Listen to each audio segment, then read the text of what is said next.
नमस्कार सर्व शिक्षक बंधू भगिनी, आपल्या तमाम महाराष्ट्रातील ज्या भावी शिक्षक मित्रांनो आणि माझ्या 10वी पर्यंत शिक्षण घेणाऱ्या सर्व विद्यार्थी मित्रांनो, आज आपण एक नवीन तासिका घेऊन आलेलो आहोत.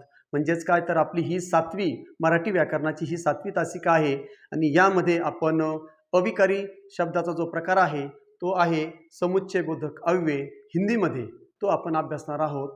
तो हम शुरू करते हैं. आज हमारा अविकारी शब्द का भेद जो है वह समुच्चय बोधक अव्यय जो होते हैं उसके बारे में हम जानेंगे. उससे पहले अगर अभी भी आप इस चैनल पर, जिसका नाम है लर्न एन्जॉय विथ जे, इस चॅनल पर अगर आप पहिली बार आए हो, जर आपण पहिल्यांदा आला असाल तर या ठिकाणी आपल्या चॅनलला तुम्ही काय करायचं आहे, सबस्क्राईब करायचं आहे विनंती.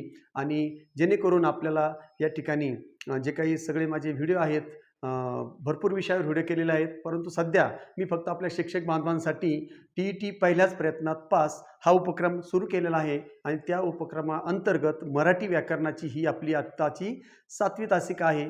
या तासिकेमध्ये आपण सर्वांचं मी स्वागत करतो आणि लगेच आपण आपल्या तासिकेला सुरुवात करूया.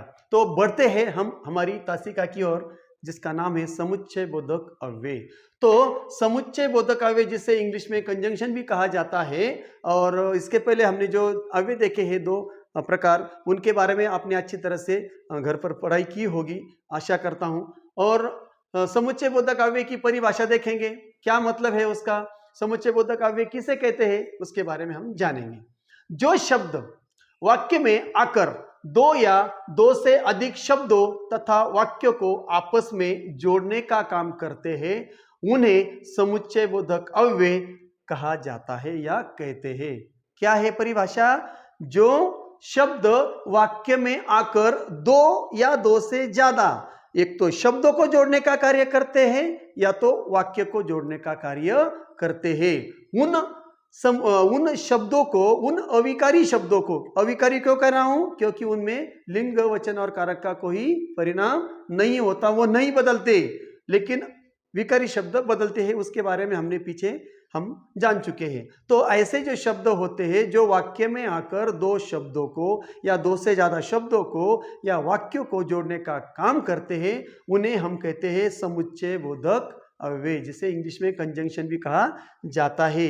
यह एक अविकारी शब्द है, इसलिए इन पर लिंग वचन काल का असर नहीं होता, कारक का भी असर नहीं होता. इसके हम कुछ उदाहरण देखेंगे.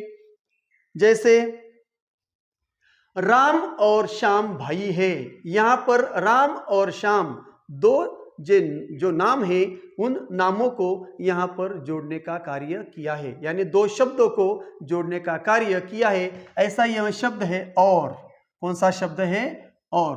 तो और क्या है इसमें, कौन बताएगा, कौन और क्या है, तो और है इसमें कंजंक्शन, यानी क्या है, कंजंक्शन. तो उसे हम क्या कहते हैं, क्या कहते हैं उसे, हम क्या कहेंगे, समुच्चय बोधक अव्यय कहेंगे. क्या कहेंगे, समुच्चय बोधक अव्यय कहेंगे. जल्द से उत्तर आना चाहिए. मैं जानबूझकर 2-3 सेकंड रुका क्योंकि आपकी तरफ से आपने उत्तर दिया होगा, ऐसा समझता हूं. दूसरा वाक्य है, उसने मेहनत की लेकिन सफल नहीं हुआ.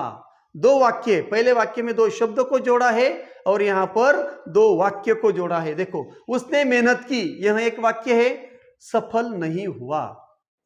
उसने मेहनत की, और अब देखो और से भी जोड़ा जा सकता है, लेकिन से भी जोड़ा जा सकता है. तो यहां पर लेकिन आया है, तो लेकिन क्या है, समुच्चय बोधक अव्यय है. उसने मेहनत की लेकिन सफल नहीं हुआ, 2 वाक्य को जोड़ने का कार्य यहां पर लेकिन इस समुच्चय बोधक अव्यय ने किया है. आप चाय पिएंगे या नहीं, देखो आप चाय पिएंगे या नहीं, यहां पर चाय पिएंगे या नहीं, या ऐसा भी हम कह सकते हैं आप चाय पिएंगे या कॉफी.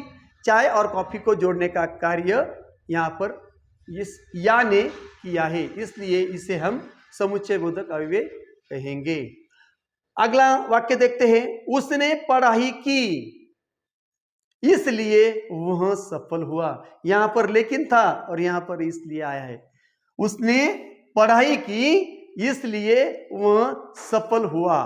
अब हम और भी एक ले सकते हैं, वह सफल हुआ क्योंकि उसने पढ़ाई की। मतलब क्योंकि जो शब्द है वह भी समुच्चय बोधक शब्द है। उसने मेहनत करो ताकि सफल हो सको। देखो पहला वाक्य मेहनत करो सफल हो सको, तो यहां पर ताकि, मेहनत करो ताकि सफल हो सको, इस तरह से यहां पर और, लेकिन, या, इसलिए, ताकि, क्योंकि ये जो शब्द होते हैं यह सब शब्द दो शब्द या वाक्य को जोड़ने का कार्य वाक्य में करते हैं, इसलिए उन्हें समुच्चय बोधक अव्यय कहा जाता है। म्हणजेच काय मराठीमध्ये जर म्हणायचं तर दोन शब्द किंवा दोनपेक्षा जास्त शब्द किंवा वाक्य यांना जोडण्याचं कार्य जो शब्द अविकारी शब्द करतो त्या अविकारी शब्दाला समुच्चय बोधक अव्यय असं म्हणतात। चला तर मग आता या ठिकाणी समुच्चय बोधक अव्यय जो है उनके भेद हम देखेंगे। या ठिकाणी आता आपण काय बघणार आहोत, समुच्चय बोधक अव्यय याचे प्रकार बघणार आहोत। तो पहिला है समानाधिकरण समुच्चय बोधक अव्यय। समानाधिकरण, जो अव्यय शब्द समान स्तर पर, जो अव्यय शब्द समान स्तर वाले दो स्वतंत्र वाक्यों या दो उपवाक्यों को जोड़ते हैं वह समानाधिकरण अव्यय होते हैं। तो यहां पर क्या है, समान स्तर वाले वाक्य होते, लेकिन कैसे, समान स्तर वाले वाक्यों को जोड़ने का वह कार्य करता है या उपवाक्यों को जोड़ने का कार्य करता है, इसलिए उसे समानाधिकरण समुच्चय बोधक अव्यय कहते हैं। समान स्तर के दो वाक्यों को जोड़ने का कार्य करते हैं, जैसे और, वो, एवं, या, तथा, अथवा, किंतु, लेकिन, मगर, बल्कि, अंतहा। इस तरह के यह शब्द जो है, यह शब्द समानाधिकरण समुच्चय बोधक अव्यय होते हैं। यह समान स्तर वाले वाक्यों को जोड़ने का कार्य करते हैं, इसलिए ये जितने भी उदाहरण लिखे हैं यहाँ पर ग्रीन शब्दों में, यह सब शब्द जो है यह समुच्चय बोधक अव्यय है, लेकिन वह समानाधिकरण समुच्चय बोधक अव्यय के उदाहरण है। आगे बढ़ते हैं, इसके वाक्य हम देखेंगे। देखो, पूजा और प्रियंका, दो लड़कियां, पूजा और प्रिया समान स्तर वाले, और ने इसे जोड़ा है। उसके बाद आपको क्या चाहिए, आजादी या मौत। देखो, आजादी और मौत समान स्तर वाले, उन्हें या से जोड़ा गया है। उसके बाद वह अमीर है परंतु बेईमान नहीं, अमीर और बेईमान समान स्तर वाले दो वाक्यों को जोड़ने का कार्य परंतु ने किया है। उसके बाद तुम नहीं आए इसलिए मुझे जाना पड़ा।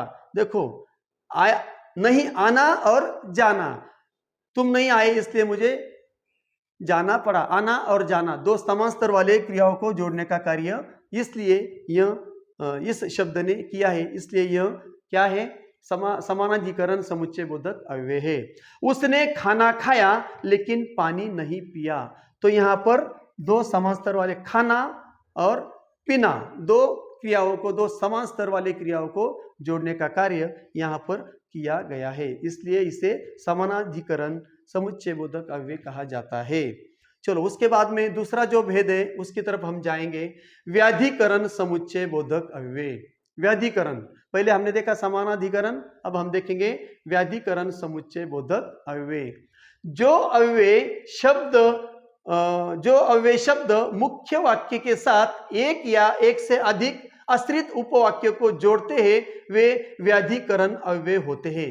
तो वहां पर समान, पहले प्रकार में, पहले भेद में हमने देखा समान स्तर के वाक्यों को जोड़ने का कार्य किया जाता है, लेकिन यहां पर ऐसे वाक्य होते हैं जो उसमें एक वाक्य मुख्य होता है और अन्य जो वाक्य होते हैं जो दूसरे वाक्य में आते हैं वह उपवाक्य कहलाते हैं। मुख्य वाक्य को जो उसका बताने वाले मुख्य वाक्य से जुड़े हुए उपवाक्य होते हैं, उन उपवाक्यों को मुख्य वाक्य से जोड़ने का कार्य जो अविकारी शब्द करते हैं उन्हें व्याधिकरण समुच्चय बोधक अव्यय कहा जाता है।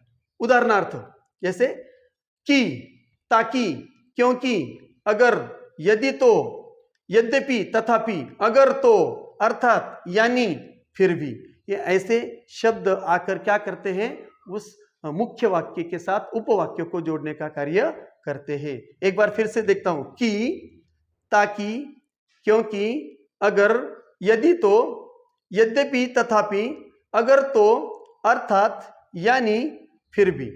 यह जो शब्द है यह अभिकारी शब्द है, इनमें कोई बदलाव नहीं होता। यह शब्द होते हैं व्याधिकरण समुच्चय बोधक। तो यहाँ पर थोड़ी गफलत हो सकती है, लेकिन हमें याद रखना है दो समान स्तर वाले वाक्यों को जोड़ने का अगर कोई कार्य करता है तो वह होता है समानाधिकरण समुच्चय बोधक अव्यय। लेकिन एक मुख्य वाक्य है और उसके साथ उसके अन्य जो उपवाक्य है उस मुख्य वाक्य के उपवाक्यों को जोड़ने का कार्य करेंगे तो वह होगा व्याधिकरण समुच्चय बोधक अव्यय। तो इसके हम उदाहरण देखेंगे। देखो इसके वाक्य, वह स्कूल नहीं आया। अब देखो मुख्य वाक्य क्या है, वह स्कूल नहीं आया। उपवाक्य क्या है, वह बीमार है। वह बीमार है इसलिए वह स्कूल नहीं आया। वह स्कूल नहीं आया क्योंकि वह बीमार है। अब उल्टा करना है हमें। अगर हम उल्टा करते वह बीमार है इसलिए वह स्कूल नहीं आया, आई बात समझ में। तो यहां पर मुख्य वाक्य है वह स्कूल नहीं आया, उसका कारण क्या है, उसका रीजन क्या है, क्योंकि वह बीमार है। तो यह बीमार है उसका उपवाक्य, मुख्य क्रिया से संबंधित वाक्य है। तो उस उपवाक्य को जोड़ने का कार्य क्योंकि ने किया है, इसलिए क्योंकि इस वाक्य में क्या है, व्याधिकरण समुच्चय बोधक अव्यय है। उसने मेहनत की ताकि वह प्रथम आ सके। देखो मुख्य वाक्य उसने मेहनत की, यह मुख्य वाक्य। ताकि वह, उसने मेहनत क्यों की, ताकि वह प्रथम आ सके।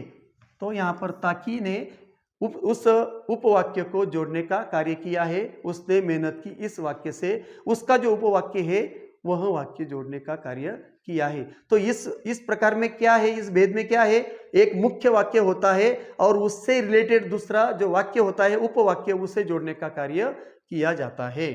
तो यहां पर वाक्य जो है पहले वाक्य से दूसरा वाक्य का संबंध होता है।